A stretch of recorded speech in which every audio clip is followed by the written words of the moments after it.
ಹತ್ತಿರ ನಾನು ನಿಮ್ಮೆಲ್ಲರ ಪ್ರೀತಿಯ ಸಂಸ್ಕೃತಿ ಎಂ ಜೈನ್ ಎಳನೀರು.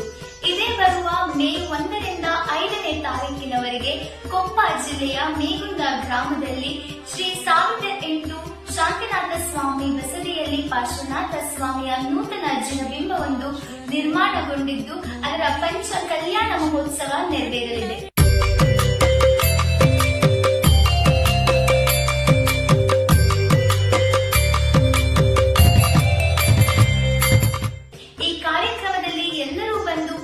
ಭಾಗಿಗಳಾಗಿ ಹಾಗೆಯೇ 5 ದಿನಗಳ ಕಾಲ ನಿರಂತರವಾಗಿ ಪ್ರತಿದಿನ ಸಾಂಸ್ಕೃತಿಕ ವೈಭವ ನಡೆಯಲಿದೆ. 3ನೇ ದಿನ ಅಂತ ಹೇಳಿದ್ರೆ ಮೇ 3ನೇ ತಾರೀಕು ಮಕ್ಕಿಮನೆ ಕಲಾವೃಂದದಿಂದ ವೈವಿಧ್ಯಮಯ ಸಾಂಸ್ಕೃತಿಕ ಕಾರ್ಯಕ್ರಮಗಳು ಏರ್ಪಡಿಸಲಾಗಿದೆ. ಎಲ್ಲರೂ ಕೂಡ ಬಂದು ಮನೋರಂಜನೆಯಲ್ಲಿ ಭಾಗಿಯಾಗಿ ಹಾಗೆ ಪಂಚ ಕಲ್ಯಾಣ ಮಹೋತ್ಸವದ ಧಾರ್ಮಿಕ ಕಾರ್ಯಕ್ರಮಗಳನ್ನ ನೋಡಿ ಪುಣ್ಯಭಾಗಿಗಳಾಗಿ.